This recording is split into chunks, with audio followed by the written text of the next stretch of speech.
The day Eudora Finley arrived in Caldwell, Kansas, in the spring of 1882, she came with nothing but a worn leather satchel, a stubborn set to her jaw, and a wound in her side that she had been pretending for 3 days was not as bad as it was. She had not meant to collapse in the middle of the main street. She had meant to find the boarding house that Mrs. Hattie Drummond ran on the east end of town, pay for a room with the last of her coin, and quietly figure out what came next. She had a plan, even if it was thin and fraying at the edges. She always had a plan.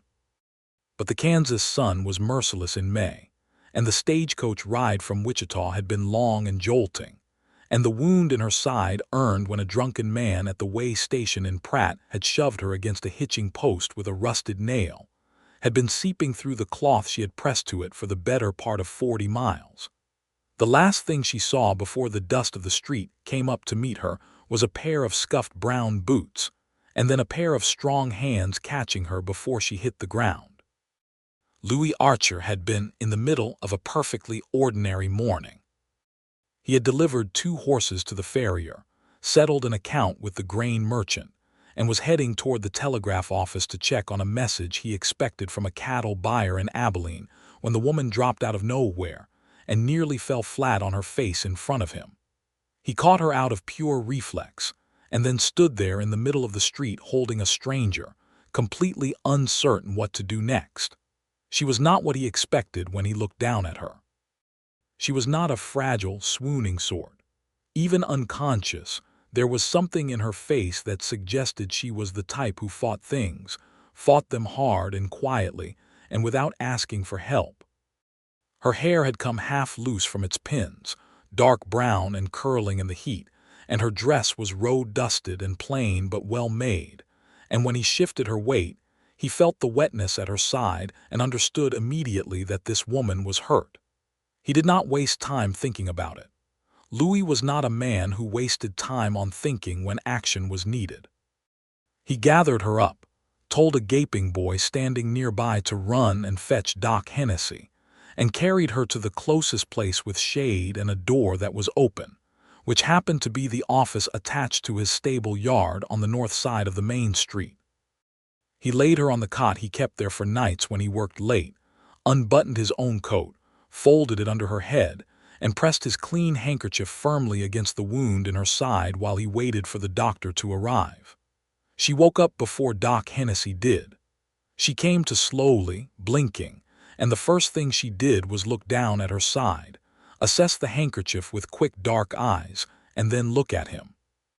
He was sitting on an overturned crate beside her, holding the cloth in place with a steady hand, watching her with the calm, unhurried expression of a man who had decided something and was not going to be moved from it. "I am not going to die," she said. Voice was steady, which surprised him considerably. "No," he agreed, "probably not, but you were doing your level best." She closed her eyes for a moment. "I need to get to Mrs. Drummond's boarding house. You need to stay still and let the doctor look at that wound." She opened her eyes and looked at him with an expression that was part exhaustion and part something fiercer. "I don't have the money to pay a doctor." "Nobody asked you to," Louis said simply. She looked at him for a long moment. He held her gaze without blinking. He had light gray eyes, unusual in a man so sun-darkened, and they were direct without being unkind. He was somewhere in his late 20s, she thought, maybe 28, maybe 29, with a jaw that could have been carved from the side of a hill and hands that were large and scarred and careful. He was not a particularly talkative man, she could tell that already, but there was nothing evasive about him. He said what he meant. She appreciated that. "Who are you?" she asked. "Louis Archer. I run the livery stable and horse operation on the north end of town." "Who are you?" "Eudora Finley." "I came from Wichita." "What brought you to Caldwell?" She was quiet for a moment, deciding how much to say. "I heard there was work here. I am good with accounts and figures." "I had a letter from someone who knew someone who said the mercantile on the west side was looking for a bookkeeper." Louis nodded. He did not push for more, which she appreciated as well.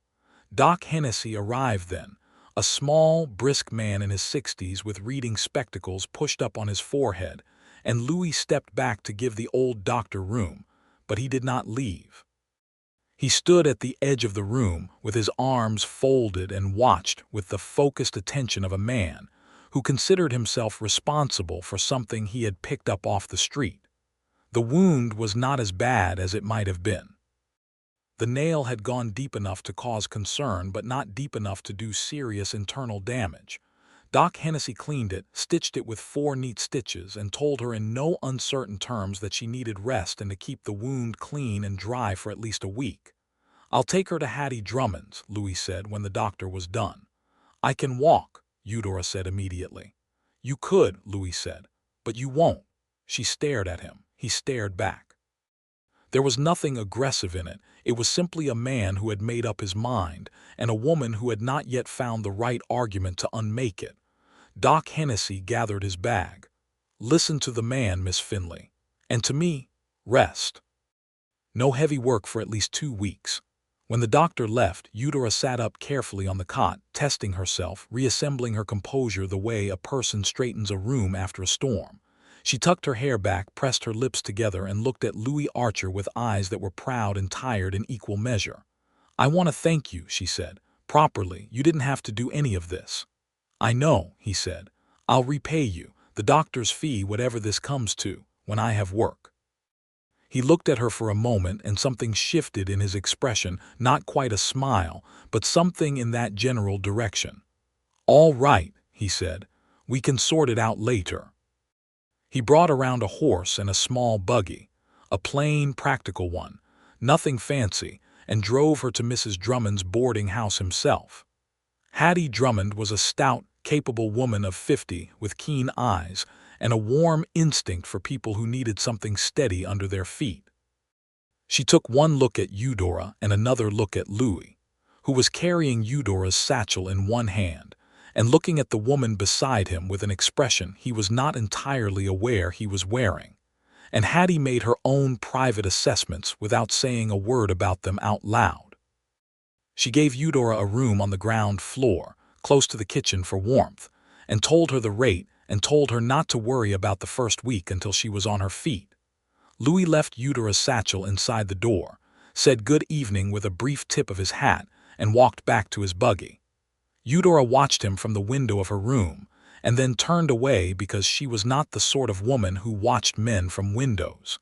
He came back the next morning. He brought a tin pail of good broth that Hattie told her later had come from the hotel kitchen, because Louis had asked them to make it, which was the sort of thing Louis Archer did when he decided someone needed something. He went and got it done quietly without making a ceremony of it. He sat in the chair by the window of the little parlor where the boarders took their meals, and he drank coffee and she drank the broth, and they talked. She did not talk about herself the way some people do, in a rush of feeling and self-revelation. She was measured and precise, but there was warmth underneath it, like a banked fire. She told him she was 24. She had grown up in Missouri, near a small town outside of Springfield, and her father had been a school teacher, and her mother had been a practical woman with a gift for numbers who had taught Eudora everything she knew about accounts and ledgers. Her father had died of pneumonia 3 years ago. Her mother had passed the winter before, and the farm they had rented had been reclaimed by the landowner within a month of her mother's death, because the lease had been in her parents' names and not hers, and the landowner had not been a particularly decent sort of man. "So you came west," Louis said. "I went to Wichita first, worked in a dry goods store for 8 months. The owner decided to close up and move his family to Denver." She set down her empty cup. "I kept moving until I heard about Caldwell." She said all of this without self-pity, and that was what he noticed most, not the hardship, but the absence of complaint about it. She described her circumstances the way a surveyor describes terrain, clearly, practically, without drama. "What about you?" she asked. Louis was quiet for a moment. He was not by nature a man who spoke much about himself. "Born in Texas. Came up the Kishom Trail when I was 19. Worked cattle drives for 4 years, then decided the trail was a young man's game, and I had enough saved to buy into the livery operation here. Been here 6 years. Do you like it?" He looked at her. "It's honest work." "That's not what I asked." He blinked, slightly surprised by the directness, and then there it was. The thing she had suspected was hiding somewhere underneath all that quiet composure. He smiled. It was a slow, unhurried smile that reached all the way to those gray eyes and changed his whole face. "Yes," he said, "I like it." She visited the mercantile on the third day, when she felt steady enough to walk the length of the street without feeling the stitches pull too severely. The owner, a man named Crawford Hicks, was a wiry, narrow-faced man in his 40s who looked her up and down in the way men sometimes look at women when they are deciding what category to put them in. He told her the position for a bookkeeper had been filled 2 weeks prior. He told her this with a certain satisfaction that she recognized and kept her expression completely neutral in response to. She thanked him and walked out. She stood on the boardwalk outside the mercantile and looked at the length of Caldwell's Main Street, at the saloon and the hotel and the telegraph office and the hardware store and the bank and the saddler's shop, and she squared her shoulders and walked to the next place. Louis heard about it that afternoon from Bill Tanner, who ran the hardware store and was one of the town's incurable gossips. He heard that a young woman with dark hair and a straight back had come into every business along the main street asking about work, and that most of them had turned her away, and that she had thanked every single one of them politely and moved on to the next without showing a flicker of distress. He stood in the doorway of his stable yard and thought about that for a moment, and then he went and found her. She was sitting in the small parlor at Hattie's, a piece of paper on the table in front of her with a list on it, her jaw set and her eyes calculating. She looked up when he appeared at the parlor door, and she did not look particularly surprised. "The mercantile position was already filled," she said before he could speak. "I know. Tanner told me you've been up and down the street. I have skills. Someone in this town needs them." He pulled out the chair across from her and sat down. "Who else turned you away?" She named them. He listened. When she was done, he was quiet for a moment, and she could see him thinking it through, not rushing it, not performing deliberation, but actually working through something. "There's the stockyard office," he said. "The man who runs the records there is leaving at the end of the month. His wife's family is in Missouri, and she wants to go back. Does the stockyard office employ women?" "They employ whoever can do the work." He said it flatly, as if the question was settled by that. "The foreman is a man named Al Garrett. He's fair." She looked at him. "Why are you doing this?" "Doing what?" "Helping me. You don't know me." He seemed to consider the question genuinely, which was more than she expected. He did not give her a convenient answer about it being the Christian thing to do or a neighborly thing. He looked at her with those steady gray eyes and he said, "I don't know exactly. But you seem like someone who doesn't have anyone else, and I'm not particularly busy right now." The honesty of it stopped her for a moment. She had been prepared for a gracious, deflecting answer, and instead he had just told her the truth. "I don't want to be a burden to you," she said. The words came out with more feeling than she intended. He looked at her for a long moment. Something moved in his expression, something that was not quite readable yet, something early and uncertain and serious all at once. "You're not a burden," he said. "You're about the most self-sufficient person I've met in a long time. I just happen to know Al Garrett." She took the satchel of her feelings and set it aside where it belonged and nodded. "Then I'd be grateful if you'd introduce me." Al Garrett was a large, easygoing man from Georgia who had been working cattle and stockyard operations for 20 years and who judged people by the quality of their work and nothing else. He sat across a battered desk from Eudora and gave her a test, a page of scrambled figures from the last quarter, told her to find the errors and balance the ledger. She did it in 11 minutes. He watched her do it and then leaned back in his chair and said, "You can start Monday." It paid a fair wage. Not a large one, but a steady one, and it was honest work that used what she was good at. She walked back into the afternoon sun feeling something she had not felt in a long time, something that was almost relief, but that she did not yet trust enough to call it that. Louis was waiting outside. He had not gone in with her. He had dropped her at the stockyard office door and told her he had an errand to run. But now he was leaning against the post of the fence across the road with his hat tipped down against the glare, and when she came out he straightened and looked at her. She did not have to tell him. He read it in the set of her shoulders, the small lift in the way she carried herself. "Monday," she said. "Good," he said. They walked back to Hattie's together in the long, dusty, warm afternoon light, and they did not hold hands or say anything particularly meaningful. But there was something that had begun between them, something quiet and inevitable in the way of Kansas plains weather, which builds for a long time before it announces itself. The weeks that followed had a shape to them that Eudora could feel herself relying on before she knew she had started. She worked at the stockyard office Monday through Saturday, keeping the cattle records and the accounts, and she was good at it, and Al Garrett told her so plainly on her second Friday, which she appreciated. She paid Hattie Drummond her room and board. She paid Louis back for the doctor's fee, handed him the exact amount one evening when he came to Hattie's for supper, which Hattie had started extending invitations to him for without particular explanation. He tried to tell her she didn't need to. She told him she absolutely did. He took the money. She liked that he took the money. It meant he understood something important about her. He came to supper at Hattie's often through May and into June. There were other boarders, a school teacher named Miss Palmer who was quiet and kind, and a dry goods drummer named Howard Fitch who talked too much and meant well.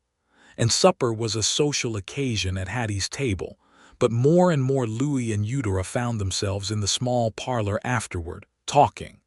They talked about everything. She had opinions about everything, about the cattle business and the land questions, and the rights of homesteaders and the railroad politics that were reshaping Kansas. And she expressed them directly without apology, which was not what Louis was accustomed to from women or from most people. He found he liked it enormously. He found himself arguing back, which he did not usually do, because there was something energizing about disagreeing with a person who held their ground and still listened to what you said. He told her about the trail drives, the ones he had ridden when he was 19 and 20 and 21.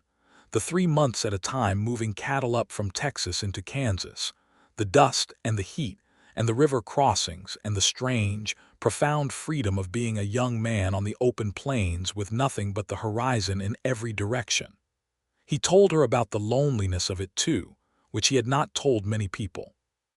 After the trail, he said one evening in late June, while the fireflies were beginning out beyond Hattie's kitchen window, I thought I wanted noise, town, people, but I've been here 6 years now and most evenings I'd rather be out at the stable yard than anywhere else. That doesn't sound lonely, Eudora said. That sounds like someone who knows what they like. There's different kinds of lonely, he said. She was quiet for a moment. She knew exactly what he meant because she felt both kinds herself, the solitude she had chosen and the deeper kind, the one that had nothing to do with whether there were people around. Yes, she said simply. There are. He looked at her in the warm lamplight of Hattie's parlor, and she looked back at him, and neither of them said anything else about it that evening, but something had been said nonetheless. In July, there was a dance. Caldwell held summer dances at the Grange Hall on the south end of town. They were loud, cheerful affairs with a fiddler and sometimes a squeezebox player and long tables with lemonade and pie. And practically everyone in town came because there was not that much else in the way of entertainment. Hattie Drummond told Eudora she would be going, and that there was no argument to be made about it. Louis appeared at Hattie's door at 7 in the evening with his hat in his hand, and his dark hair combed and wearing a clean shirt that was, Eudora noticed, a particular shade of deep blue that did very good things for those gray eyes of his. He asked if she would like to walk with him to the dance, not in a flowery way, just plainly as he did everything. She had put on her best dress, which was a green-brown color like prairie grass in early autumn, and she had done her hair up properly and she had polished her boots, which were still practical boots, but they were the best she had. And when Louis looked at her on the doorstep of Hattie's boarding house on that warm July evening, he looked at her in a way that made her feel, just for a moment, beautiful in a way that had nothing to do with being looked at. The Grange Hall was loud and lit with lanterns, and smelled of sawdust and lemonade, and the warm bodies of most of Caldwell's population. The fiddler was a man named Jensen who played with fierce, joyful energy, and the dancing was fast and spinning, and some of it quite skilled and some of it decidedly not. Louis, it turned out, could dance. He had learned somewhere on the trail, at some cattle town's welcome dance, years ago, he said, when she raised her eyebrows, and he was not showy about it, but he was good, with the same quality of quiet, confident competence that he brought to everything. He held her hand and her waist with a firmness that was not possessive but was entirely certain, and they danced 3 dances in a row before she made him stop because her side ached a little still, though it was almost fully healed. They stood at the edge of the dance floor drinking lemonade and watching the others, and his shoulder was very close to hers, and neither of them moved away.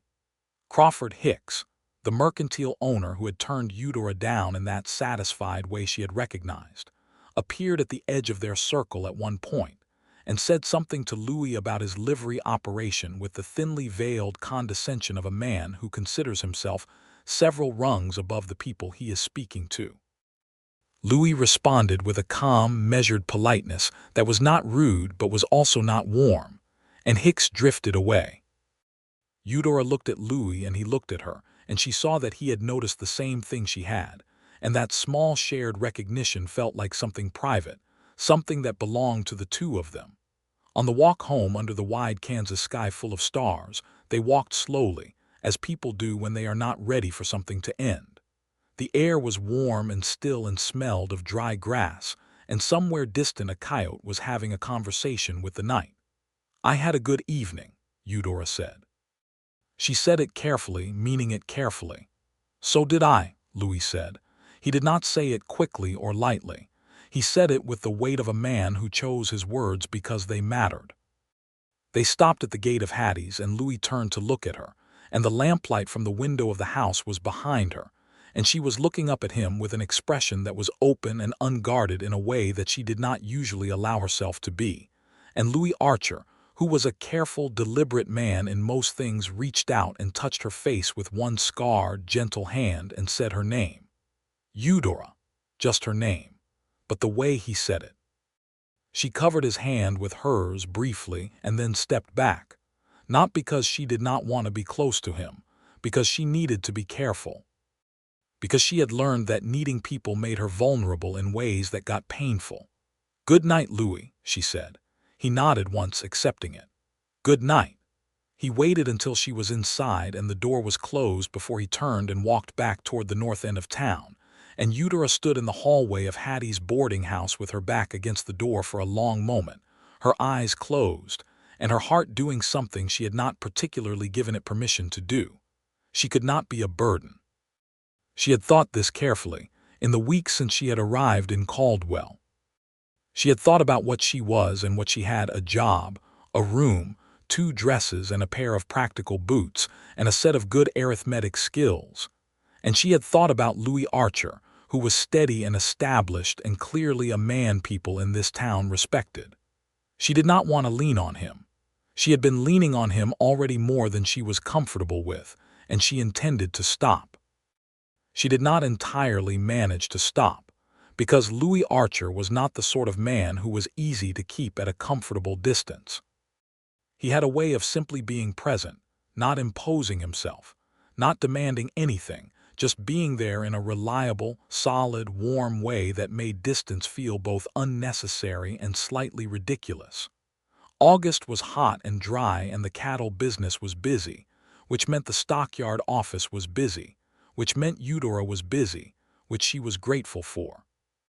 She took on additional work organizing the old records that had fallen into chaos under the previous clerk, staying late sometimes when the evening light lasted long enough to work by. Al Garrett noticed and gave her a small increase in her wage. She wrote the amount down in the little ledger book she kept of her own finances and felt the small, solid satisfaction of a woman who was building something out of nothing. Louis came to the stockyard one hot Thursday afternoon with a delivery of horses for the cattle buyers, and he stopped by the office window, just the window. She was inside and he was outside, and handed her a peach he had gotten somewhere, just a single peach, still warm from the sun. "You've been in there since morning," he said. She looked at the peach and then at him and felt something warm and complicated in her chest. "I'm fine," she said. "I know you are," he said. "I brought you a peach." She laughed. It was a real laugh, not a polite one, and it surprised her. And she saw it surprised him a little too, in the best way, the way something small and good surprises you. "Thank you," she said. He touched the brim of his hat and went back to his horses, and she stood at the window and watched him go with the warm peach in her hand and the realization, somewhere beneath the careful practical surface of her thinking, that she was in serious trouble. The trouble clarified itself in September, when a man arrived in Caldwell who complicated things considerably. His name was Warren Doyle. He was 31, a land agent from Kansas City, well-dressed in a way that contrasted sharply with the general dust and practicality of Caldwell, and he had known Eudora in Wichita, had, in fact, been the reason she left Wichita. Not because of anything dramatic, but because Warren Doyle had decided he wanted to marry her in Wichita, and his idea of wanting to marry someone involved a certain amount of pressure, and a certain amount of disregarding the fact that she had said no clearly and more than once. He walked into the stockyard office on a Tuesday morning, and she looked up from her ledger and went completely still. "Eudora," he said, smiling the smile of a man who believes that persistence is the same as charm, "I have been looking for you." "Mr. Doyle," she said, her voice was perfectly level, "I have business in Caldwell, property dealings." He sat down across from her desk without being invited. "But I admit, when I heard you had come here, I was glad to have a reason to visit." "My answer is the same as it was in Wichita," she said clearly. He waved this away with the practiced ease of a man who has never taken no for a serious answer. "You were on your own then. You were struggling. You don't have to struggle, Eudora. I can offer you a comfortable life." "I am not struggling now," she said. "And I was not looking for someone to offer me comfort. I was looking for work and I found it." He looked around the stockyard office with an expression that said loudly that he found the contrast between what he was offering and where she was sitting to be amusing in a pitying sort of way. She felt a cold, precise anger and kept it precisely where it was.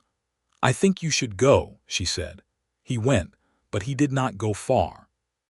He was in Caldwell for 2 weeks on his property business, and he had a way of appearing at the general store, at the hotel dining room, outside the church on Sunday, and being aggressively pleasant in a way that was somehow more wearing than if he had been rude.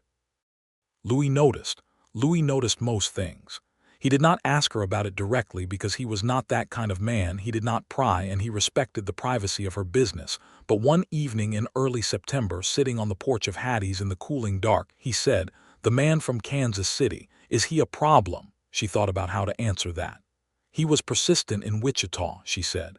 "He seems to be persistent here as well." Louis was quiet for a moment.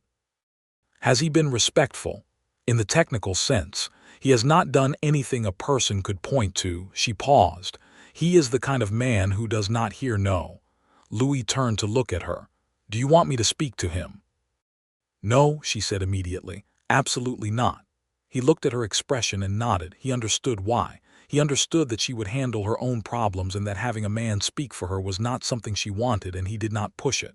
"All right," he said, "but I'm not going to pretend I don't know what's going on." She looked at him. "I know. And if it becomes something more than persistence, I'll tell you," she said. It surprised her that she meant it. She would tell him. He nodded. Something had shifted slightly between them in the exchange. Some acknowledgement of the fact that they had become, quietly and without ceremony, important to each other. Warren Doyle completed his business and left Caldwell in the 3rd week of September, and Eudora stood on the boardwalk and watched his hired buggy go down the road toward the south and breathed out slowly. Louis appeared at her elbow. He had not been there a moment ago, but he was there now, and she did not ask how he had known to be.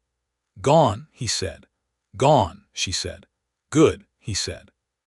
They stood there in the September morning together for a moment, not saying anything else. And then he asked if she had eaten breakfast, and she said she hadn't, and he said he knew a place. And they went and had eggs and coffee at the hotel dining room. And somewhere between the coffee and the eggs, the conversation shifted from light and easy into something more serious. The way conversations sometimes do when people have been circling something for long enough. "I need to tell you something," Louis said. She looked at him across the table. "All right." He wrapped both hands around his coffee cup and looked at it for a moment, in the way of a man choosing his words. "When you got here in May, fell out of the sky in the middle of the street." He looked up. "I thought you were the most complete person I had ever picked up off the ground, and I have picked a few people off the ground in my time." She said nothing, because she was afraid to interrupt whatever this was. "I have been in Caldwell 6 years," he said. "I know this town and it knows me, and it's fine. It's honest work and honest people, and I built something here from nothing, same as you're doing." But it was starting to feel like going through motions, like I knew what every day was going to be before it happened. He paused. "And then you fell out of the sky." She was very still. "I'm not good at saying things like this," he said, "in case that isn't obvious." "It's obvious," she said softly, "but you're doing fine." He looked at her. Those gray eyes were entirely open, entirely honest, entirely serious. "I think I'm in love with you, Eudora. I know that's a considerable thing to say, and I'm not asking you for anything in return. I just didn't want to be the kind of man who didn't say it." She breathed slowly for a moment. The hotel dining room was not a romantic place. There were other people eating breakfast nearby, and someone's chair scraped, and the cook was having a conversation in the kitchen that they could both hear. But none of that mattered. "I am afraid," she said quietly. "Not of you. I want to be clear about that. I'm afraid of needing someone. I have needed people before, and then they were gone, my parents, my situation in Wichita, and I have learned to build things that don't depend on anyone but me, because that way nothing can be taken." He listened. He did not rush her. "I don't want to be a burden to you," she said. "I have thought about this. I am not an easy person. I have nothing to offer you materially, and I am stubborn, and I have opinions about everything, and I do not know how to ask for help without feeling like I am losing something." He was quiet for a long moment after she finished. Then he said, "You have it wrong." She looked at him. "You are not a burden," he said. "You are the opposite of a burden. I told you in May that I had been going through motions, and that's the truth. You want to know what you've done since May? You've made me argue about cattle politics at supper. You've made me bring someone a peach because it seemed like the right thing. You've made me care what kind of morning someone is having." He leaned forward slightly. "I was lost before you fell out of that sky, Eudora. Not in a dramatic way, just adrift, and I didn't know it until I had something to be here for." She looked at him for a long time. Her throat was tight, and she was not going to cry in the hotel dining room, and she absolutely did not. "You said you're not good at this," she said. "I'm not. You are actually." He was quiet for a moment, and then that slow, rare smile came, the one that reached his eyes and changed his whole face. "Is that a yes?" he said. She looked at her coffee cup. She looked at his hands on the table, large and scarred and patient. She looked at his face, which was the face of a man who had said exactly what he meant and was not going to move from it. "It is," she said. "Yes." The autumn that followed was the best Eudora Finley could remember in a long time. She did not lose herself in it. She remained who she was, kept her work and her independence and her opinions, and Louis did not ask her to be otherwise. What she gained was the simple, extraordinary thing of not being alone, and of having someone who knew her and wanted her anyway. They spent evenings at Hattie's and at the stable yard, where Eudora sometimes helped with the records when the work backed up. Louis was excellent with horses and not particularly excellent with paperwork. And they went on long rides out into the surrounding prairie on Sunday mornings, which was Eudora's favorite thing. The wide, empty Kansas sky, and the long grass bending, and Louis riding beside her with that easy, unhurried quality he had on horseback that she suspected he had had since the trail drive years. He told her more about those years. She told him more about Missouri, about her parents' house and the smell of her mother's kitchen and the particular quality of grief that was not only the loss of the people themselves, but the loss of the life built around them. "I had nothing after they were gone," she said one October afternoon, sitting on a ridge above a creek that Louis had found years ago on one of his early explorations of the surrounding territory. "Not the house, not the land, not even a community that was mine in any formal way. I was 23 and I had no claim to anything." "You have a claim to plenty," Louis said. He was lying back on the slope of the ridge with one arm under his head, watching the clouds. "I do now," she said. "I built it." "You did." He said it with a simple, solid admiration that she had learned was one of the things about him that she loved most, the way he stated things plainly. No excess, no flowery language, just the thing itself. She was thinking about the word love. She had not said it to him yet. She felt it, had been feeling it for some time, in the way you recognize the onset of seasons, not in a single moment but in a gradual change of the light. She loved the way he was with his horses, which was the way he was with everything, patient, consistent, paying attention. She loved that he argued back when she was wrong but not when she was just different. She loved that he had taken the money she repaid him without making her feel small. She loved that he had said she was the only thing keeping him from being lost, because she had felt the same way in reverse and had not had a name for it until he gave her one. "Louis," she said. He turned his head to look at her. "I love you," she said. He looked at her for a moment, and then he sat up, and he took her face in both his hands and kissed her, careful and certain and warm, with the same quality of total attention that he gave to everything that mattered to him. October turned to November and the prairie wind turned cold and sharp. There were decisions to be made. Louis asked her to marry him in November, on a cold, clear evening on the porch of Hattie's with the stars blazing and their breath making small clouds in the air. He had not prepared a speech. He was not a speech sort of man. He simply stopped walking and turned to her and said, "I would like to marry you, Eudora, if you're willing." She had known it was coming. Not because he had hinted or maneuvered, he had done neither, but because she knew him now and she could feel the direction of things. She was quiet for a moment, not because she was uncertain, but because she wanted to be honest with herself about what she was saying yes to. She was saying yes to permanence, which she had been afraid of because permanence could be lost. She was saying yes to a man who had found her when she was broken and treated her as if she was whole. She was saying yes to the particular kind of love that Louis Archer offered, which was not dramatic or rhetorical, but was as solid and consistent as anything she had ever known. "Yes," she said, "I am willing." He put the ring on her finger, a simple gold band he had ordered through the jeweler in Wichita, plain and well made, and she looked at it in the starlight and felt something settle deep inside her, like the last piece of something finding its right place. They were married on a Saturday in December at the small Presbyterian church on the corner of the main street, by a minister named Reverend Caldwell, who was not the Caldwell the town was named after, but found the coincidence amusing, in front of a congregation that included most of the town, because Louis had been there 6 years and people knew him, and they had come to know and respect Eudora, and Caldwell was a community that took its celebration seriously. Hattie Drummond sat in the front row and cried, which she did without embarrassment. Al Garrett came with his wife and sat in the third row. Even Howard Fitch, the drummer, happened to be in town and sat in the back. The only person notably absent was Crawford Hicks, but no one mentioned it.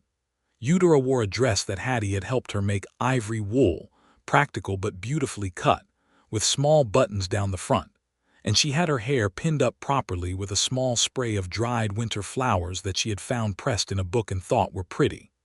She walked down the aisle of that small Kansas church on her own, because there was no one to walk her, and she did not wish for it to be otherwise. She had gotten herself to this church. That was fitting. Louis stood at the altar in a dark suit that he had clearly spent some effort on, and his hair was combed and he was standing absolutely straight, and when she came down the aisle he looked at her with an expression that contained everything. Everything he had said to her, and everything he had not said but meant, and she felt warm all the way down. They said their vows clearly. He put the ring on her hand. It had been on her hand for a month already, but this time it was official. It was a vow, and she looked up at him and he looked down at her. And when Reverend Caldwell pronounced them man and wife, the whole church made a sound of collective warm satisfaction. He kissed her. Steady and certain, the way Louis Archer did everything.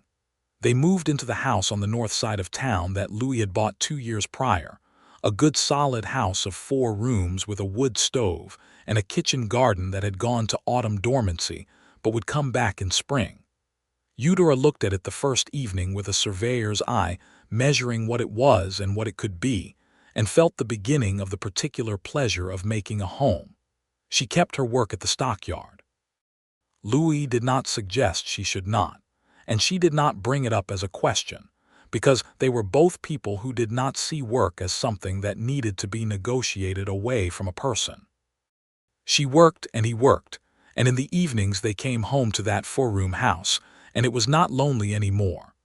Winter in Caldwell was cold and still, with storms that came down from the north and covered the plains in white and made the town turn inward.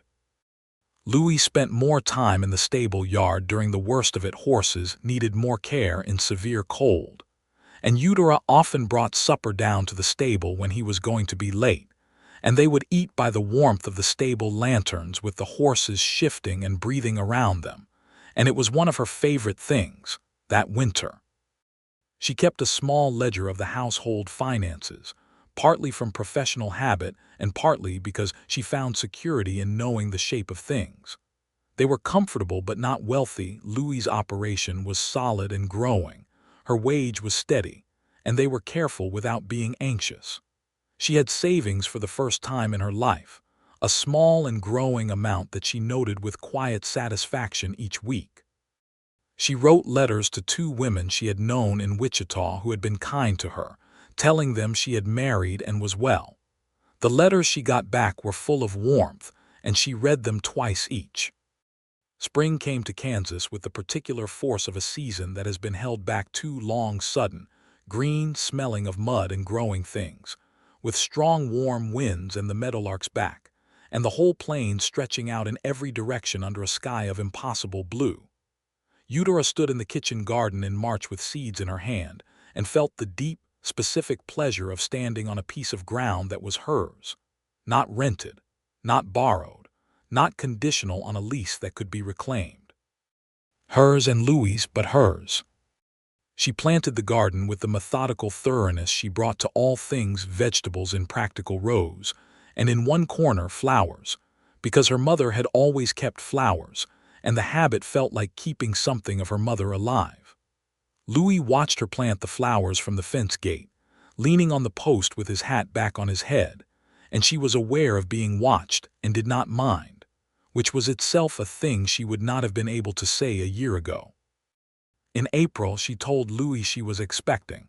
She told him in the kitchen, over supper, in the plain, straightforward way she told him most things. She looked at his face and watched the information travel from his understanding into his heart, and what happened there was extraordinary. This contained, quiet man opened up completely for a moment, the way a door opens into a lit room, and she saw something that she thought was the truest thing she had ever seen on a person's face. He pushed back from the table and came around to her side and crouched down beside her chair, this large, practical, sun-worn man, and took both her hands in his.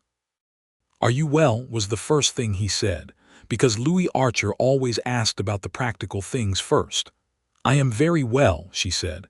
Her eyes were bright. He pressed his forehead to her hands. She felt him breathing. Then he looked up at her and he was smiling, full and unguarded and wonderful, and he said, "Eudora." "I know," she said. He stood up and he kissed her properly and held her for a long time in the kitchen with the supper getting cold. And she leaned into him and felt so far from the woman who had fallen off a stagecoach into the dust of the Caldwell Main Street that she could barely remember being her, and yet she was grateful for that woman. She had been strong enough to get here. The pregnancy was without serious complication, which Eudora attributed in part to the fact that she was young and healthy and had good food and rest, and Doc Hennessy checked on her monthly and pronounced her well each time. She worked at the stockyard through most of the summer, slower as August deepened, and Al Garrett gave her lighter tasks and did not make a fuss about it, which was his way. Louis had never been demonstrably anxious, but she noticed that he found reasons to be closer to home that summer. He delegated more of the farther deliveries to the two young men who worked for him and stayed near the town. He did not mention this directly, but she noticed, and it made her feel, in a way she had not expected, deeply loved. In late September of 1883, a boy was born. He was born in the bedroom of the house on the north side of town, with Doc Hennessy and Hattie Drummond both present, and he arrived into the world with a set of strong lungs that announced him clearly to the whole household. Louis had been in the kitchen, which was where Hattie had firmly directed him, and when he heard the cry he was on his feet immediately, and Doc Hennessy came out with a weary, satisfied expression and said, "You have a son, and your wife is fine." Louis went into the bedroom and Eudora was propped against the pillows with the baby in her arms, tired and flushed and radiant in the specific way that is only that moment and cannot be replicated, and she looked up at him and said, "Come and see." He sat on the edge of the bed and looked at his son, small and scrunched and remarkable, and then at his wife, and the feelings in that room were so large that neither of them tried to put words around them, which was appropriate. They named him James Robert Archer, for Eudora's father whose name had been Robert, and for Louis's older brother James whom he had not seen in years, and the name sat right on the boy. James was a good baby, not an easy baby, no baby is easy, but a good one, interested in the world from the start with wide gray eyes that were Louis's eyes in miniature.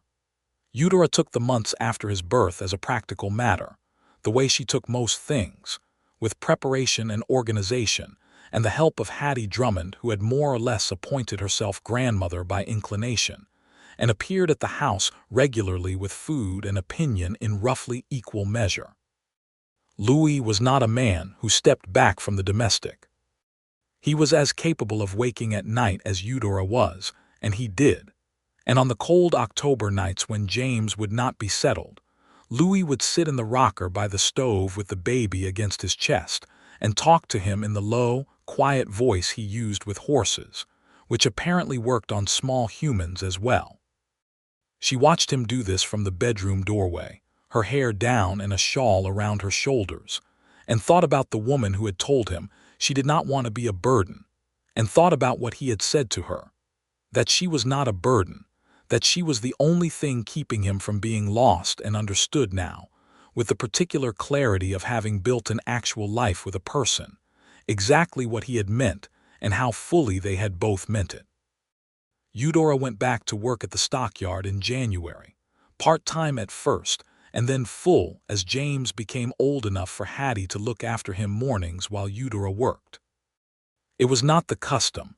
Exactly, most women in Caldwell did not keep working after children arrived, but Al Garrett did not suggest she should stop, and Louis did not suggest it either, and the opinion of anyone else she put in the place where it belonged, which was not at the front of her considerations.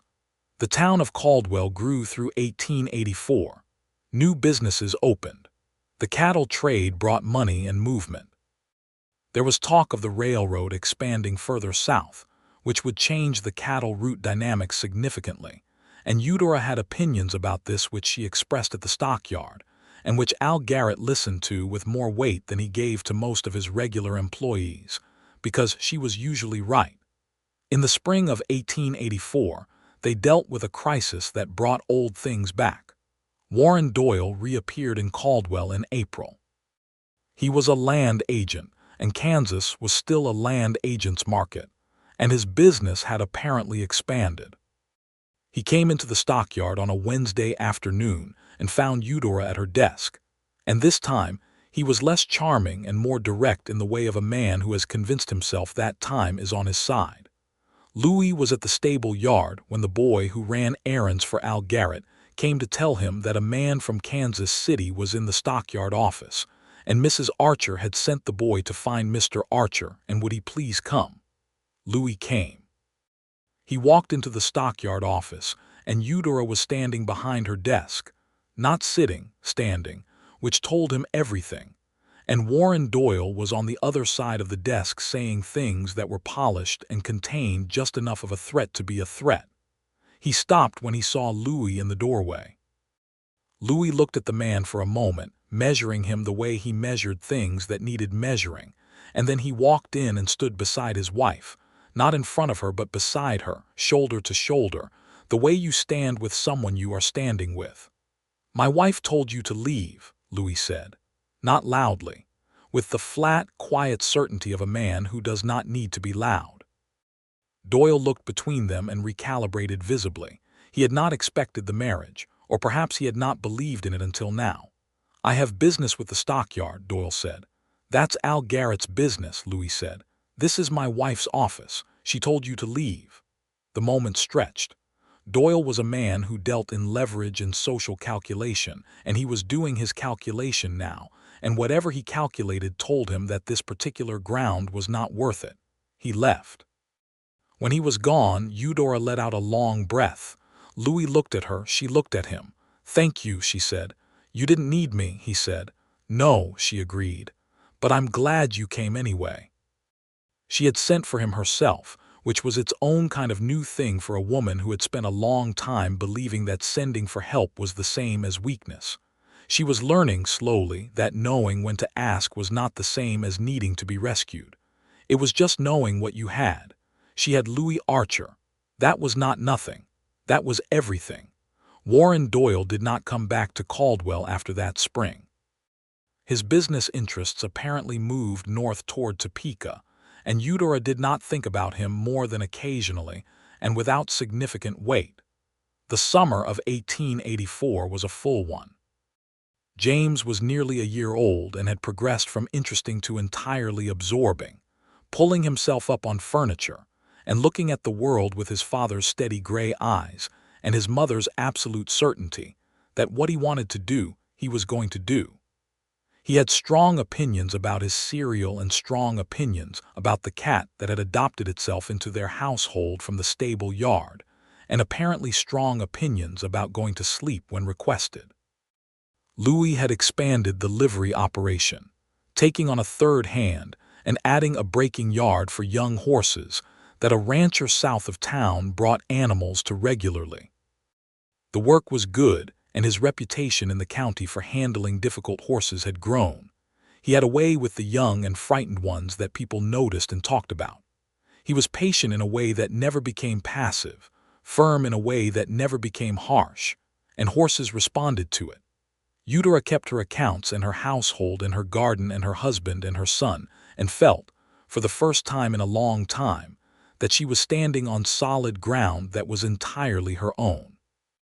They had conversations in the evenings about the larger world, the politics of land use, the tensions between cattle ranchers and homesteaders that were building across Kansas and would not build forever without breaking into something, the questions of how the territory was changing and what it meant for people trying to put down roots.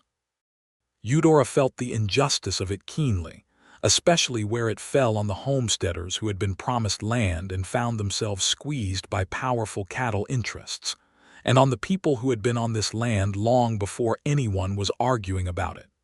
She said so, to Louis and to Al Garrett, and to anyone who raised the subject in her hearing. Louis agreed with her. Not everyone in Caldwell did, but that was not something that made Eudora Archer quiet about a thing she believed. They had their first serious argument in August of 1884 over nothing particularly dramatic, a question of whether to invest in a particular expansion of the stable operation that Louis had been considering, involving a significant amount of money and some financial risk. Eudora's instinct was cautious. Louis's was to move. They disagreed with real heat for the first time, not the enjoyable arguing about cattle politics sort, but the kind that comes from two strong people having genuinely different views on something that matters. They did not speak much during supper. James fell asleep early, unusually cooperative. They sat on the porch in the evening dark and Eudora said, "I'm not trying to diminish your judgment, I just see the numbers differently." "I know," Louis said. "I'm not saying you're wrong, I'm saying I'm willing to accept the risk. I want to understand why." He was quiet for a moment. "Because I've been careful for 6 years, and I've built something solid. But I think there is more to build, and I don't want to be afraid of it." She thought about that, about the version of herself that had been afraid of everything that could be taken, and about what it had cost her to begin letting that go. "Show me the numbers again," she said. He went inside and got the papers he had been working through, and they sat on the porch until late and went through it together. And by the end she could see what he saw. The risk was real but manageable. The potential was genuine, and Louis Archer had a sound instinct for horses and for people, and for the direction of things that was not reckless even when it was bold. "All right," she said. "I think we should do it." He looked at her. "You sure?" "I am sure," she said. "And if it goes wrong, I am going to tell you I told you so. And if it goes right, I am going to tell you that too." He laughed, a full, genuine laugh that she loved, and that she had learned he gave sparingly, which made it more valuable. "That's fair," he said. The expansion went right. By the winter of 1884 it had already begun to produce, and by spring of 1885 it was clear that Louis had been correct in his instinct, and Eudora had been correct to look at the numbers carefully, and then decide the risk was worth it. In the spring of 1885, Eudora realized she was expecting again. She told Louis in the kitchen again, over supper again, and watched his face again, and it was the same, that opening, that lit room, that complete and unguarded joy. "Again," he said. "Again," she agreed. He kissed her and went to the door and called out for James, who was playing in the kitchen garden in the last of the afternoon light, and James came in muddy and occupied, and Louis picked him up, and the three of them stood in the kitchen, and Louis told his almost 2-year-old son that there was going to be someone else coming, and James looked at him with utter incomprehension and then pointed at the window, where the cat was sitting, and said, "Cat." Eudora laughed until her sides ached. The second pregnancy was different from the first, more tiring, she thought, though she could not entirely separate the additional tiredness of the pregnancy from the additional tiredness of having a 2-year-old who was extremely interested in the world. She was still working, shorter hours now by choice, and Hattie's gentle insistence, and Louis's more direct suggestion that perhaps 3 days a week was enough, to which she had said 4, and they had settled on 4 days. She finished the kitchen garden in April with James helping, which meant mostly undoing what she had done, but she included him in it because he was interested, and she had learned from her mother that teaching a child to grow things was teaching them something more than gardening. The second baby arrived in December of 1885, in the same bedroom and with the same Doc Hennessy and Hattie Drummond present, and this time it was a girl.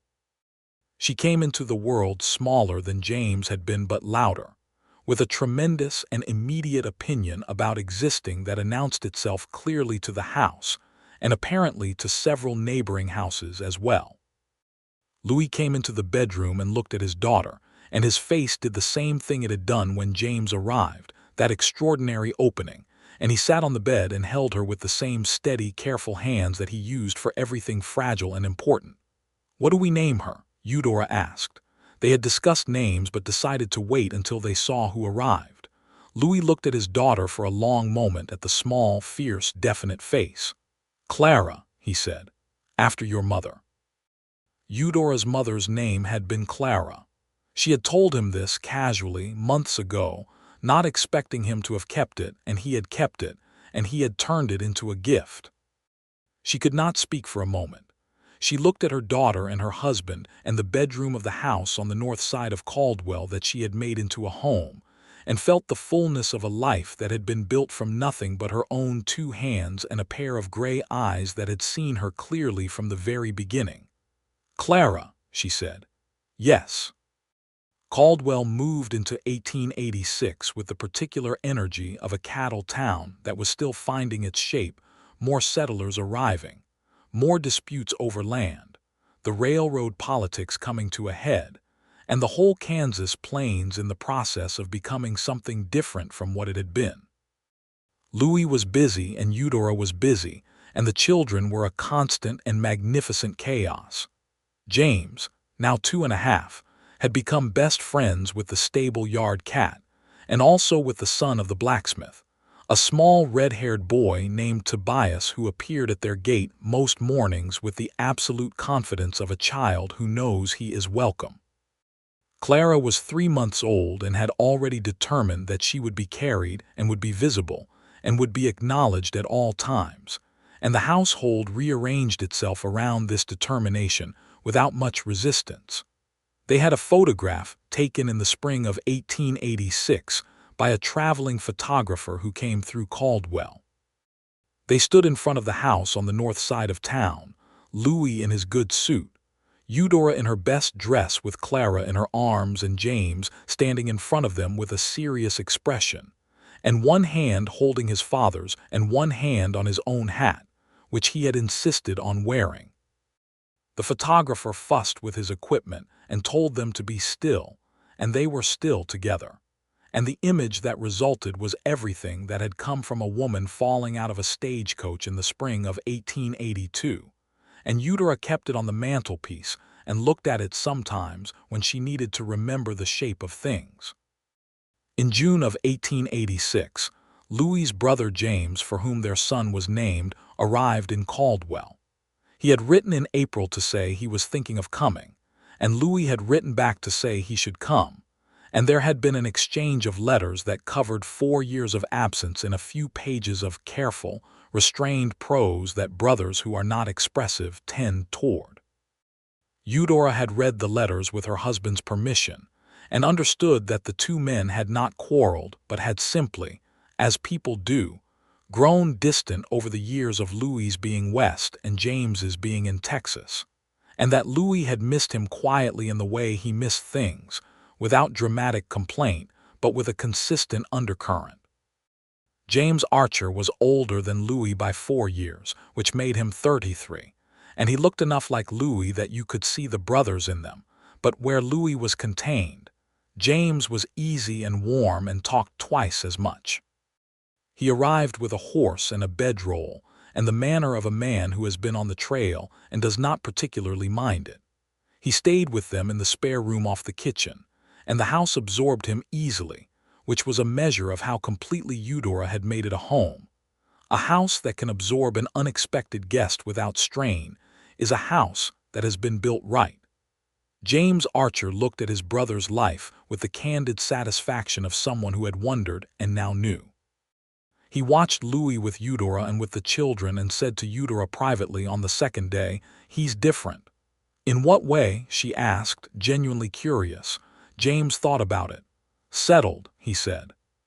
"When I knew him before, when we were young, Louis always felt like a horse that was good but not quite broken right, like he was waiting for something and not sure what. He looks like he found it." She looked at her husband across the kitchen yard, where he was showing James his operation, the two of them walking the fence line with the particular relaxed body language of brothers who are finding their old ease again. "He told me something like that himself," she said, "when we were still figuring things out." "What did he say?" she smiled. "He said I was the only thing keeping him from being lost." James looked at her. He was a man who wore his feelings readily, unlike Louis, and what she saw on his face was uncomplicated and warm. "He was right," he said simply. James stayed through July, which was longer than planned, and no one minded. He helped in the stable yard, and played with James the younger with a great-uncle's joyful irresponsibility, and ate at their table, and made Louis laugh more than Eudora had ever seen him laugh, because that was the particular gift of an older sibling who had known you when you were young and embarrassing.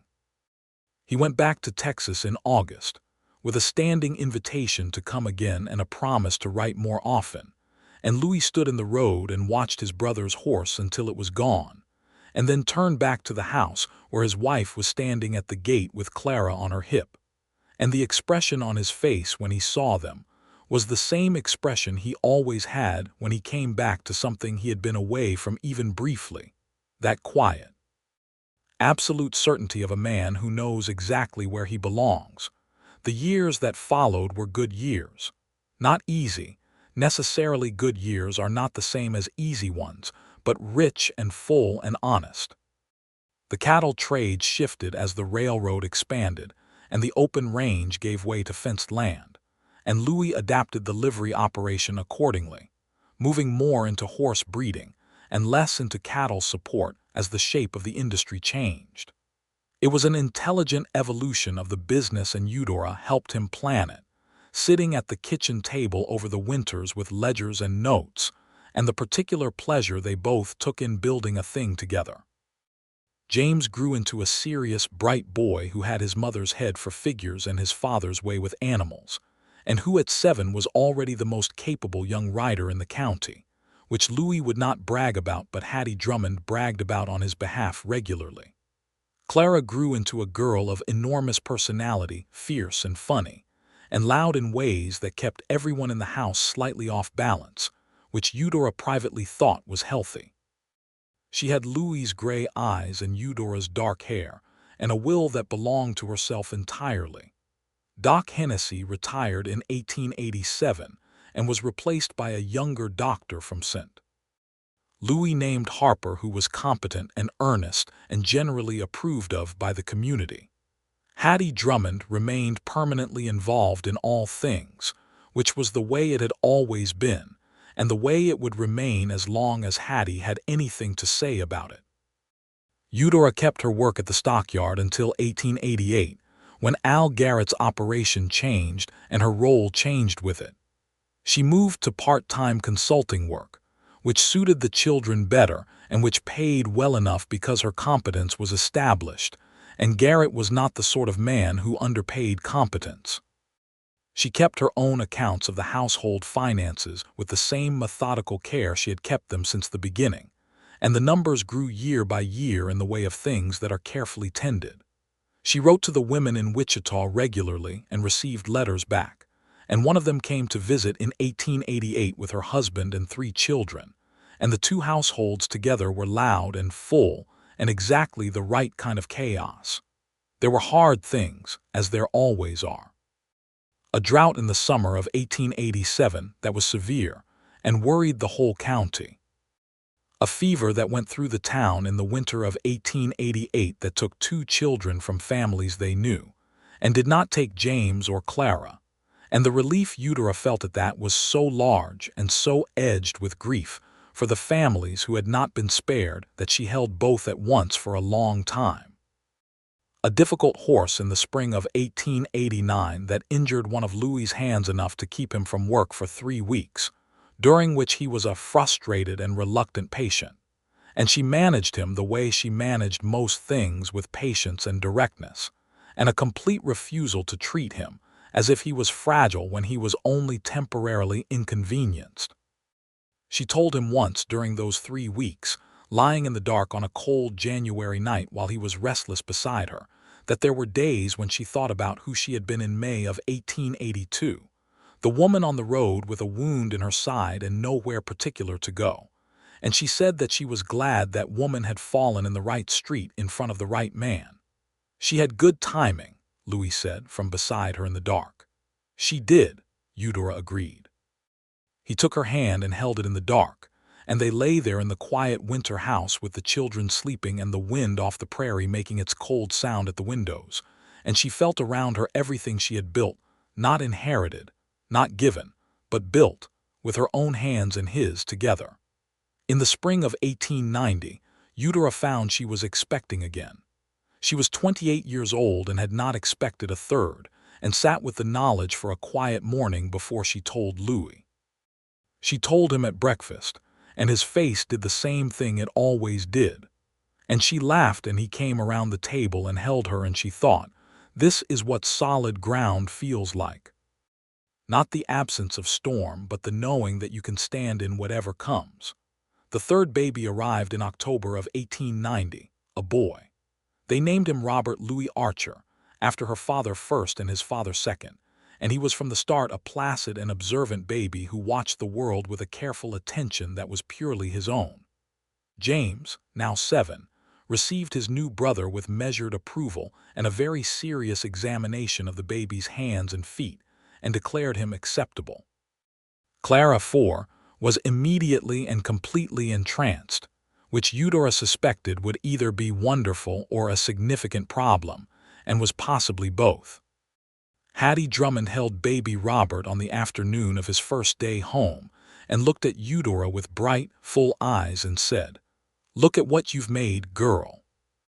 Eudora looked at her house, at the kitchen with the stove going and the good smell of food, at the garden outside just going to autumn, at James at the table with a book, and Clara arranging her dolls in some elaborate arrangement that made complete sense to Clara, at Louis standing in the doorway with his shoulder against the frame and that quiet, settled expression that was his happiness, which she had learned to read before he himself always knew it was there. "I know," Eudora said. She did know. She knew exactly.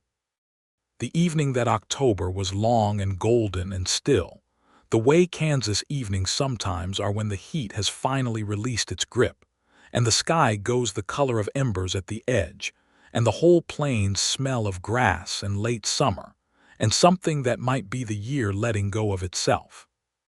Louis came and stood beside her on the porch while the children were inside with Hattie, and they stood together in that light. This woman who had come out of nowhere with a wound in her side and nothing but stubbornness and good arithmetic, and this man who had been going through motions in a town he had built for himself, both of them found by each other before they quite knew they were looking. He put his arm around her and she leaned into him, and the prairie went on in every direction, and the town of Caldwell was alive behind them, and ahead of them was everything they were still going to build, and she pressed her face briefly against his shoulder and breathed. "I am not a burden," she said quietly, into his shoulder where it was just for the two of them. He tightened his arm around her. "You never were," he said. "You were the only thing that kept me from being lost." She lifted her head and looked at him, and he looked at her, and the evening light was on both their faces, and the whole story was in both their eyes, the May morning and the broth and the peach and the dance and the promise on the porch and the children and the arguments about ledgers and the winter nights and all of it, all the ordinary, extraordinary accumulation of a life built by two people who had chosen each other completely. She kissed him on the porch of their house on the north side of Caldwell in the last of the October light. He kissed her back. And the prairie wind moved through the grass, and the lanterns came on in the windows of the house, warm and steady as everything they had built together, and the story of Eudora Finley and Louis Archer was nowhere near its end.